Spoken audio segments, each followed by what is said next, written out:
شام کو اندھیرا دھیرے دھیرے پھیل رہا تھا۔ میاں خان اپنی جگہ پر کھڑا تھا کہ کوئی مسافر آئے گا تو اس سے راہ دکھائے وصول کرے۔ اب بھی وہ وہیں کھڑا تھا کہ اسے گھنٹیوں کی آواز سنائی دی، شاید کوئی قافلہ آ رہا ہے۔ آج خوب مال ملے گا، ہر ایک سے خوب مال وصول کروں گا، وہ دل ہی دل میں بہت خوش ہو رہا تھا۔ تھوڑی دیر میں اسے اونٹوں کا ایک قافلہ آتا دکھائی دیا۔ تھوڑی دیر بعد اونٹوں کا قافلہ اس کے نزدیک آ کر رک گیا۔ سب سے آگے والے اونٹ پر ایک پختہ عمر کا آدمی بیٹھا ہوا تھا۔ وہ میاں خان کو دیکھ کر نیچے اتر آیا۔ مجھے یار خان سوداگر کہتے ہیں، ہمارے قافلے کے پاس جو پانی کی مشکیں تھیں، ان مشکوں میں پانی ختم ہو گیا ہے۔ اگر یہاں کوئی قریبی کنواں ہے تو ہمیں اس کا راستہ بتا دیں تاکہ ہم آپ کا احسان تا عمر نہ بھلا پائیں گے۔ سوداگر نے سلام دعا کے بعد میاں خان کے سامنے اپنی مجبوری ظاہر کر دی۔ جی بالکل جی، ابھی بتائے دیتا ہوں، میاں خان نے تیز لہجے میں کہا۔ آپ کی بڑی مہربانی ہوگی، سوداگر نے تشکر آمیز لہجے میں کہا۔ پھر میاں خان نے قافلے کے سوداگر کو راستہ تو بتا دیا، لیکن اپنی عادت کے ہاتھوں مجبور ہو کر غلط راستہ بتا دیا۔ ان کو کنویں کا راستہ بتانے کے بجائے جنگل و بیابان کی طرف جانے والے راستے پر ڈال دیا۔ حالانکہ اس کا گاؤں نزدیک ہی تھا۔ اس گاؤں میں ٹھنڈے اور میٹھے پانی کا کنواں بھی تھا، لیکن وہ گاؤں درختوں کی آڑ میں چھپا ہوا تھا، جس کی وجہ سے ہر ایک کو نہیں پتا تھا کہ یہاں بھی ایک گاؤں ہے۔ سوداگر میاں خان کا شکریہ ادا کرتا ہوا دوبارہ اونٹ پر سوار ہو گیا۔ میں نے تو آپ کو راستہ بتا دیا ہے، آپ مجھے بھی تو کچھ دیتے جائیں، میاں خان نے سوداگر کی طرف دیکھتے ہوئے کہا۔ سوداگر نے عجیب نظروں سے میاں خان کی طرف دیکھا اور پھر ایک سونے کا سکہ اس کی طرف اچھال دیا۔ یہ میاں خان کا اصول تھا کہ وہ روزانہ اسی راستے پر کھڑا ہوتا تھا۔ جب بھی کوئی مسافر وہاں سے گزرتا تھا تو وہ اسے غلط راستہ بتا دیتا تھا اور دوسرا اس سے معاوضے کے طور پر کوئی نہ کوئی چیز بھی مانگ لیتا تھا۔ اس کے خیال کے مطابق اگر وہ مسافروں کو راستہ بتانے کا معاوضہ نہ لیتا تو اس طرح مسافروں کو شک پڑ سکتا تھا کہ کہیں وہ غلط راستہ تو نہیں بتا رہا، مگر جب یہ مسافروں سے راستہ بتانے کا معاوضہ مانگتا تھا تو ان کو یقین ہو جاتا تھا کہ یہ آدمی ٹھیک راستہ بتا رہا ہے،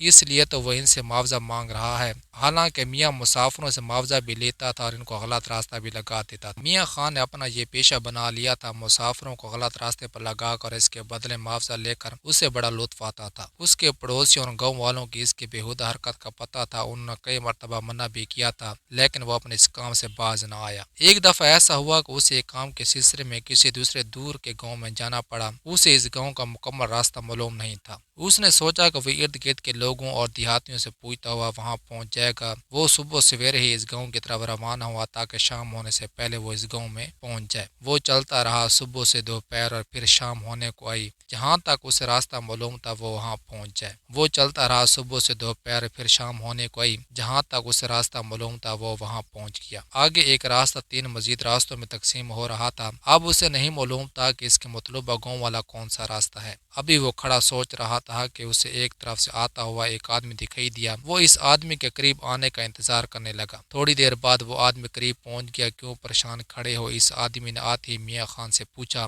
مجھے فلاں گاؤں میں جانا ہے، لیکن مجھے صحیح راستہ نہیں معلوم، میاں خان نے گاؤں کا نام بتاتے ہوئے کہا۔ یہ راستہ جاتا ہے، اس آدمی نے ایک راستے کی طرف اشارہ کرتے ہوئے کہا۔ وہ گاؤں یہاں سے کتنا دور ہے؟ میاں خان نے اس آدمی سے پوچھا۔ وہ گاؤں تو یہاں سے کافی دور ہے۔ اس کے بعد وہ آدمی آگے بڑھ گیا، جبکہ میاں خان اس آدمی کے بتائے ہوئے راستے پر چل پڑا۔ وہ چلتا رہا یہاں تک کہ رات کے اندھیرے کی چادر پھیل گئی۔ وہ ادھر ادھر نگاہیں دوڑانے لگا کہ شاید کسی گھر میں جلتا ہوا چراغ ہی نظر آ جائے اور وہ وہاں جا کر رات گزار لے، لیکن اسے کہیں بھی روشنی کا نام و نشان بھی نظر نہ آیا۔ پھر وہ اندھیرے میں ہی آگے بڑھتا گیا۔ ابھی اس نے تھوڑا ہی فاصلہ طے کیا تھا کہ اس کے کانوں سے کسی درندے کی غراٹ ٹکرائی۔ اس نے ارد گرد دیکھا تو اسے ایک طرف سے کسی درندے کے اندھیرے میں چمکتی ہوئی آنکھیں دکھائی دیں۔ وہ آنکھیں اس کی طرف بڑھ رہی تھیں۔ خوف کے مارے اس کا پسینہ چھوٹ گیا، اس کے دل پر خوف طاری ہو گیا اور وہ سر پٹ وہاں سے دوڑ پڑا۔ دوڑتے دوڑتے اندھیرے میں نہ دکھائی دینے والے کسی گڈھے میں اس کا پاؤں پڑتا تو وہ منہ کے بل گرتا، لیکن خوف کی وجہ سے وہ جلدی سنبھل جاتا اور اٹھ کر پھر دوڑنے لگتا کہ اچانک ایک طرف روشنی دکھائی دی۔ وہ روشنی کافی دور تھی، لیکن روشنی کو دیکھ کر اس کے دل کو تھوڑا سا دلاسا مل گیا۔ جب وہ روشنی کے قریب پہنچا تو اسے معلوم ہوا کہ ایک ننھا سا بچہ ہاتھ میں چراغ اٹھائے اس کی طرف آ رہا تھا۔ اسے بڑی حیرت ہوئی کہ رات کے اس وقت یہ ننھا سا بچہ یہاں کیا کر رہا ہے۔ جب وہ اس کے قریب پہنچا تو یہ بچہ اسے دیکھ کر رک گیا۔ بچے نے بھی اس کی طرف حیرت سے دیکھا، لیکن اس بچے کے چہرے پر خوف کے تاثرات نہیں تھے، بلکہ اس کے چہرے پر سکون تھا۔ بیٹے، رات کے اس وقت یہاں کیا کر رہی ہو؟ تم میں ڈر نہیں لگتا؟ میاں خان نے خوف پر قدر قابو پاتے ہوئے کہا۔ بس ویسے ہی گھوم پھر رہا ہوں، اور میں ویسے بھی چراغ رہا ہوں، مجھے اندھیرے سے خوف نہیں آتا، میں دوسروں کو غلط کے بجائے درست راستہ بتا دیتا ہوں تاکہ دوسروں کو تکلیف نہ اٹھانی پڑے۔ بچے نے سکون سے جواب دیا۔ آپ کا گھر کہاں ہے؟ میاں خان نے بچے سے پوچھا۔ میرا کوئی گھر نہیں، بچے نے فوراً جواب دیا۔ ہے آپ کو کوئی گھر نہیں؟ میاں خان کے چہرے پر خوف کے سائے لہرانے لگے۔ کہیں یہ جن بھوت وغیرہ تو نہیں؟ اس کے دل میں خوف کی جڑ پھوٹ پڑی، اس کے مساموں سے پسینہ پھوٹ پڑا، اس کا دل تیزی کے ساتھ دھڑکنے لگا۔ پھر اس نے اس کے پیروں کی طرف نگاہیں دوڑائیں، لیکن کیونکہ لڑکے کے ہاتھ میں چراغ تھا اور چراغ کے نیچے اندھیرا تھا، اس لیے وہ اس کی پاؤں نہ دیکھ سکا۔ کیا آپ مجھے اس گاؤں کا راستہ بتا سکتے ہیں؟ وہ خوف کی شدت سے تھر تھر کانپ رہا تھا۔ آپ کو لڑکے کے نازک ہونٹوں پر مسکراہٹ رنگ آئی۔ کیوں، مجھے کیا ہے؟ میاں خان نے خوف اور حیرت کے ملے جلے تاثرات سے پوچھا۔ آپ کو تو کچھ نہیں، لیکن مجھے اس گاؤں کا راستہ نہیں معلوم، البتہ میں آپ کو گھر واپس جانے کا راستہ بتا سکتا ہوں۔ اس لڑکے کے ہونٹوں پر مسکراہٹ ابھی تک قائم تھی، البتہ میاں خان خوف کی شدت سے تھر تھر کانپ رہا تھا۔ اسے نہیں معلوم تھا کہ یہ کوئی عام سا لڑکا ہے یا کوئی جن پری وغیرہ، لیکن کوئی عام لڑکا یہاں نہیں آ سکتا، یہ سوچ کر اس کا دل اور ڈر جاتا۔ کیا آپ مجھے واپس جانے کا راستہ بتا سکتے ہیں؟ میاں خان نے خوف کی حالت میں لڑکے کی طرف دیکھتے ہوئے پوچھا۔ اس راستے پر چل پڑو۔ لڑکے نے ایک راستے کی طرف اشارہ کیا اور آگے بڑھ گیا۔ میاں خان مجبوراً اس راستے پر چل پڑا۔ وہ دیر تک اس راستے پر چلتا رہا۔ اچانک اسے سانپ کی پھنکار سنائی دی۔ اس نے خوف کی وجہ سے گھبرا کر ادھر ادھر دیکھا، لیکن اندھیرے میں اسے کچھ دکھائی نہ دیا۔ پھنکار اس کے نزدیک آتے جا رہی۔ سانپ سے بچنے کی خاطر اس نے ایک دفعہ پھر دوڑ لگا دی۔ سانپ کی پھنکار اسے مسلسل سنائی دے رہی تھی۔ وہ اپنی دھن میں بھاگا جا رہا تھا۔ اس نے پیچھے مڑ کر نہ دیکھا۔ بھاگتے بھاگتے اس کا سانس پھول گیا، وہ مسلسل ہانپ رہا تھا۔ اس کے دوڑنے کی رفتار آہستہ ہو گئی۔ وہ نیچے راستہ دیکھنے کی کوشش کر رہا تھا، لیکن اندھیرے میں کچھ دکھائی نہ دے رہا تھا۔ پھر جب اس نے نظریں اٹھا کر دیکھا تو اسے ایک مرتبہ پھر روشنی دکھائی دینے لگی۔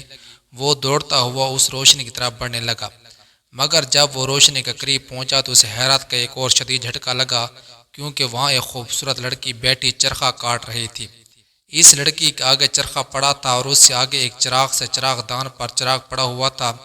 چراغ کی روشنی سے ارد گرد کا ماحول کچھ روشن تھا۔ اس لڑکی نے ایک نظر میاں خان کو دیکھا اور پھر دائیں ہاتھ میں پکڑی ہوئی پونی کو اوپر لے جانے لگی۔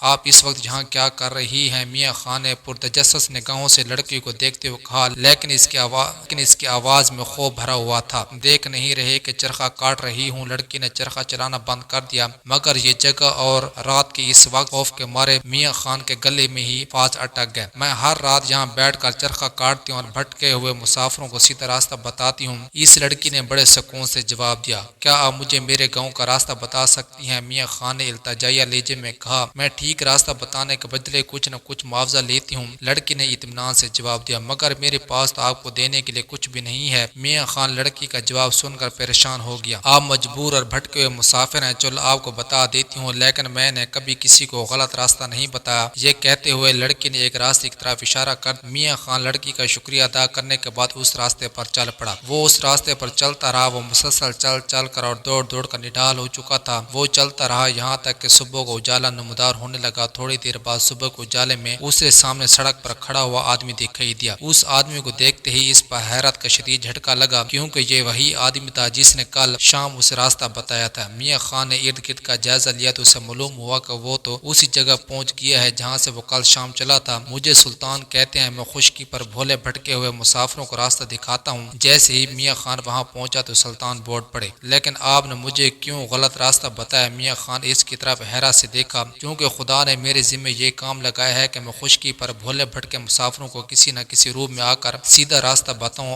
اور ایک آپ ہیں کہ بھولے بھٹکے مسافروں کو سیدھا راستہ بتانے کے بجائے انہیں غلط راستے پر ڈال دیتے ہیں اور ان پر ظلم کرتے ہیں کہ ان سے راستہ بتانے کا معاوضہ بھی لے لیتے۔ اس لیے میں نے آپ کی غلط رہنمائی کی تاکہ آپ کو بھی یہ معلوم ہو کہ کسی کو غلط راستہ بتانے سے اس مسافر کو کس قدر تکلیف کا سامنا کرنا پڑتا ہے۔ سلطان نے ساری حقیقت اس کے سامنے کھول کر بیان کر دی۔ میاں خان نے وہیں کھڑے کھڑے کانوں کو ہاتھ لگایا اور آئندہ اس کام سے توبہ کر لی۔ سلطان نے میاں خان کو اس کے مطلوبہ گاؤں کا راستہ بتایا اور وہاں سے چل پڑا، جبکہ میاں خان خدا کے حضور توبہ کرنے کے بعد اپنے مطلوبہ گاؤں والے راستے پر چل پڑا۔